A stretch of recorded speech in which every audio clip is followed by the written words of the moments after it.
Hey, welcome, all my right thinkers. Thanks for tuning in to check out your boy, P Farm. Thinking right out here in the lab where I do what I do for you. Appreciate you too. Let's go. Rightism, 25 rules to live by. Storytelling, story with a message. There's a message in the story for life. I give life lessons. You tune in and receive them. I appreciate you. We got a good thing going. Let's do what we do. Right Thinkers mission, and that's what I'm on, is to enlighten, inspire, educate, and motivate you, the individual, to a higher spiritual level of enlightenment. Right Thinkers Way of Life through mental and spiritual discipline practice daily will help and guide you to obtain your goal of spiritual enlightenment, aka know thyself. My mission is that all right thinkers know thyself. Right thinkers, your goal should be to know thyself. See where we're going with this? So let's get there together. I got you. You take care of your part. Let's go. So I asked the question, do you know you? It's rhetorical. But if you don't have an answer for yourself, tune in. I can help you with that. That's what I do for you. A person who knows not and knows not that they know not is foolish. Disregard them. A person who knows not and knows that they know not. It's simple. You teach them. That's why I do what I do for you. Appreciate you too. Stay tuned. I got more for you. A person who knows not and believes and think that they know is dangerous. Avoid them. I do. A person who knows not that they know is spiritually asleep. I can awaken them. I'm the spiritual alarm clock here to wake you up with knowledge of self. A person who knows and knows that they know is wise. Follow them. All these persons reside in you. Right thinkers, know thyself and always. To my yacht, be true. We're going to talk about one of my favorites. This is a man by the name of Imhotep. The side A is him sitting with his scribe on his lap. He's the reason why I carry books. Learned by him over 20 years ago. And the other side is him in human form sitting down with the wasp and the ankh in his hand. So let's talk about him right quick. It's going to be a nice little short lesson, but it should be informative. You didn't learn about him in school. I can guarantee you that. So right thinkers, let's talk about Imhotep, the man who became God. He was so good. They revere him and canonize him as God. So yeah, he's the man that became God. We're supposed to become like Imhotep, God-like in what? In our achievements in the flesh. How about that? So let's talk about him right quick. He got a bum rap. Understand that, and you'll see as we go along. So I want to try to prepare you for that one. All right. The god Imhotep.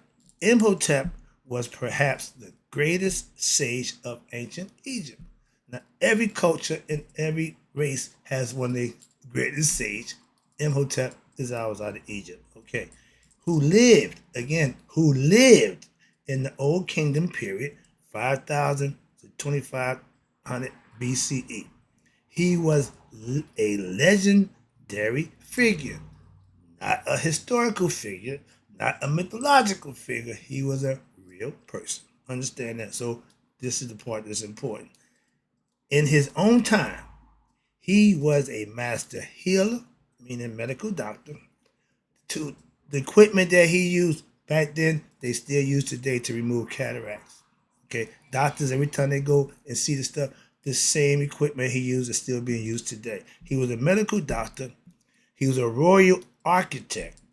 He built the Saqqara pyramids. Okay, he was a scribe. That's why you see him always writing, and a spiritual philosopher. Well. And he was versed in every one of those areas.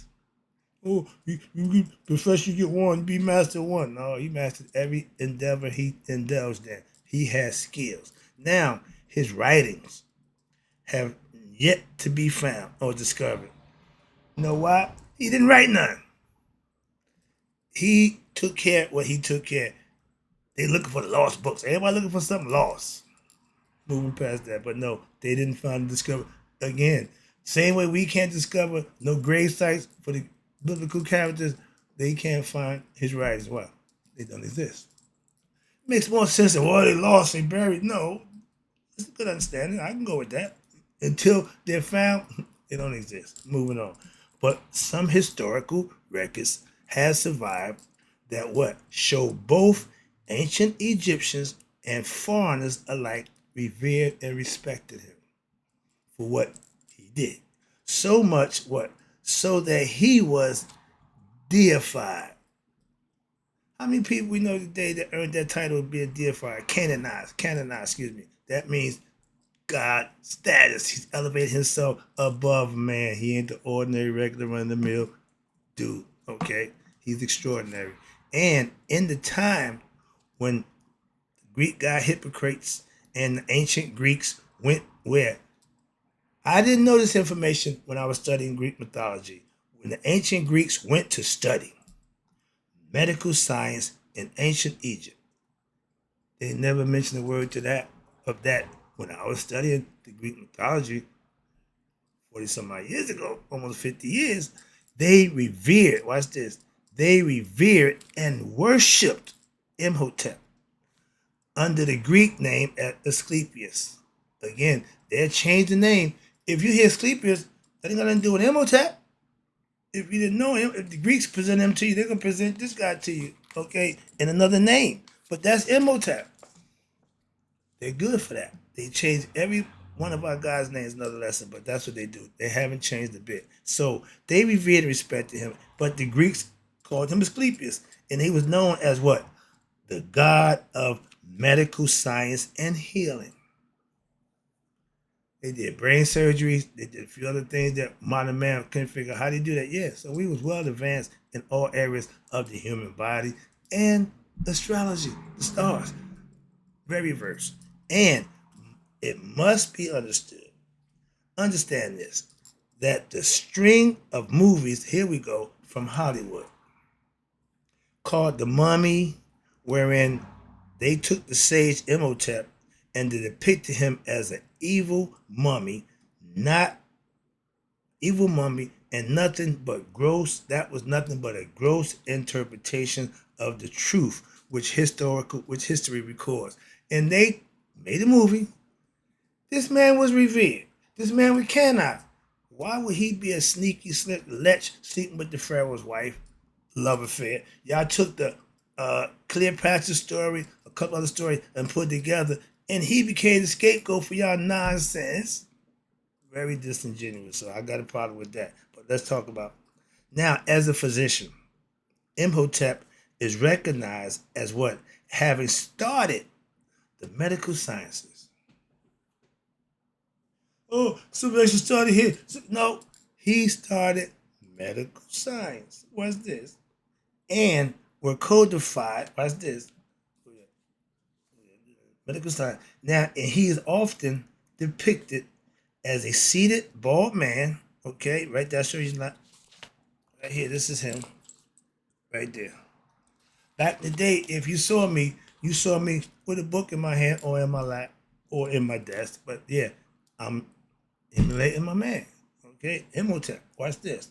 Now, he, the bald man, that was picture A, who has an apron, an open scroll papyrus on his lap, showing that the medical science were codified. Doctors often worked with what? Written records.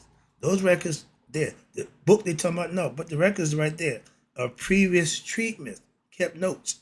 Just as what? Your lawyers, priests, and priests of Mayat worked from what? Precedents that had been recorded, written down on papyrus. Thus, the doctors and lawyers were what? Well versed in reading and writing. We was a culture, originated reading and writing, perfected it, mastered it. How is it that now that we as a people, we are being suffering and we are being taken advantage of? Why? Through lack of knowledge. We went to sleep at the wheel. Why?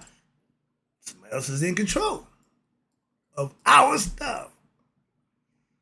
Sorry about that. But after being deified, they gave him the credit, deified him. He was recognized as a god in the flesh who brought the medical science to the world. No, not just the world. Okay? As a god, he is depicted as a seated man with the skull cap, a la Ptah. That's him there. Okay. Seated man. Okay. Yeah, skull cap, like the god Ptah. He holds in wasp. That's you. All the guys you see, they have a wasp with the um, head of Set, and then he has the Ankh.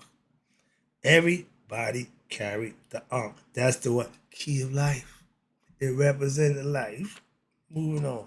As a god, he was also recognized as the son of the commissioned deity, his father Ptah. So Ptah, remember, these are what? Fictitious characters, but Imhotep was in the image of Ptah, again, in that area, and the brother of the commissioned deity Nefertim. Ptah, Sekhmet, Nefertim. They don't say that Sekhmet is his mother. They don't get him because I think she was born somewhere. But it's just a concept that once you understand it, now you can emulate it. Thus, watch this. Imhotep was considered as the god of physicians. Nice title to have, okay? And to have that title and have it discredited and mocked by Lech Sage sleeping around with the pharaoh's wife, that's not cool. But that's what they did. But now, from my studies over 30 years, most people learn about African culture and ancient Egyptian spirituality. How? You ready? Through commercialized theme parks such as Busch Gardens. They can bring Africa to Florida. Then you got Hollywood productions such as Tarzan. When I was a kid, Tarzan was this white man with a loincloth around his lap, through the jungle, swinging from trees. Yeah. His best friend was a chimp. Okay, man like the dog, but he took a chimp. How was it that this one guy ruled everybody in Africa? Everybody was scared of him. Moving on. That Tarzan thing just was the white man's egoistic way of showing the dominance over us. He was flying in trees with loincloth, but we were the savages. This is what I do. Try to get you to think and start seeing some of the obvious. I got signs and symbols for you coming to the symbology behind some of these signs that y'all don't pay attention to. They put it right in your face. That's how disrespectful they are to you as a general public. 85% of people are ignorant. Says who? 10% who take your money. Now, Cleopatra, another one. You got documentaries, right, by Western scholars. I'm so tired of being educated by Egypt by outside people. Let the people of Egypt teach us about Egypt. They got the British lady, they got the other guy. All these people of other color talking about us. And they make mistakes. Why? I'm pretty versed in my Egyptian concepts. And I listen to them get it wrong. I'm like, they don't even know what they're talking about. So again, I got issues with them too. And you got your Western scholars or your Christian, movies about the Old Testament, where now we're gonna get into y'all nonsense, produced where in Western countries, which are based on fiction. The Christian Bible book is based on fiction, allegories, and racial ethnic stereotypes. The Bible interpretations of the Mummy, the movie created by Hollywood, perpetrating what? The showing of the mummy of the sage Imhotep as a what? An unethical, lustful murderer. Right there. That's just wrong.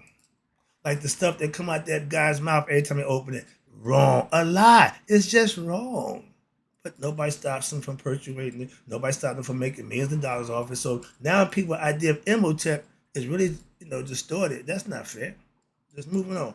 Y'all would hate to have y'all peoples done in a negative light, but you shine a negative light on us every chance you get. Moving on. I got a problem with that too. And you got this. And the movies and television shows such as Stargate, Remember that? Which depict what? Ancient Egyptian gods and goddesses as evil aliens, Anunnakis, okay, who enslaves people of what? And possesses their bodies. That reptilian nonsense y'all keep talking about, like parasites, have no basis in historical facts whatsoever. Thank you. Don't none of that nonsense that they show you on TV is none of it real. This is their game of propaganda that they plan to get you all spooked up and take you away from the real deal. But this shows how what the reputation of untruth become facts over what period of time of absence of ethics and in the entertainment business, and even the scholarly silence of the issues make it seem like, well, ain't nobody saying about it, it must be true. No, they just let it go. It ain't them, it's us. The practice denigrates African culture. They like to do that. Everything we saw about when I was coming up, Africans, they're half naked, they run about throwing spears, hence spear chuckers. But he's flying around in the tree. But he's okay. That's cool. He got his best friend as a goddamn monkey. Excuse me, got carried away. Sorry, get back. Yeah, I'm starting to get a little carried away. But it's okay. When they do it, it's okay. But watch this.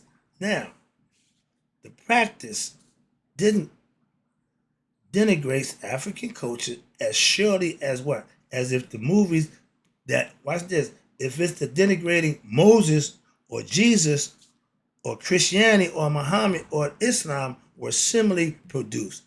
They do what they want to do, big up the people they want and bring down the people they don't like. Simple as that. Imhotep was canonized as an African saint at least 3,000 years before the advent of Judaism and 4,000 years before the advent of Christianity and Islam. He was a sage, scientist, philosopher, and as well as a medical doctor. And to impugn his name, to make his reputation that bad, to denigrate all the Africans everywhere, and to disparage the role of the African people in the development of humanity. You shine us in a negative light. You take what we got that's good and you dirty that up. So it is an effect. It is an effect of racism and culture genocide. Big up yours, bring down everybody else's. That's about to come to a screeching halt. Oh yeah. If you think you can persist on bad and things, no, it's going to run out. Bad is like birth, like life. It's going to end. It has expiration date. Why? It ain't good. It ain't going to be eternal. Bad don't go to eternity. That's why. And when you practice culture genocide by who? By the Western civilization and media that is allowed to continue by the Western leaders in academia, meaning the scholars don't say nothing, who do not speak out against it. And it is a continuation of what? The same practice of demonizing an African personality that truly deserve status of any great spiritual leader that have ever existed before or since, including your fabricated Jesus, Buddha, Rama Krishna, Confucius, Lao, Z, etc. Y'all have people, y'all make them greater than, bigger than life. We had one that actually did it, and y'all degrade him, disrespect him, put him in a negative light. Why? So he don't get to shine. He don't get his shine. It is the duty of all upholder of the precepts of righteousness, and I'm part of them, and truth in the business to protect what? Such erroneous and malicious, slanderous works of art they call, and also their literature. That's the lesson. Hope you understand it. I didn't want to go too deep in it because I got a little attitude, but I'm going to shut the lesson down. And in closing, right thinkers, may you all live to be 100 and me 100 minus a day. So I never know that right thinker like you have passed away. Thank you. Yes.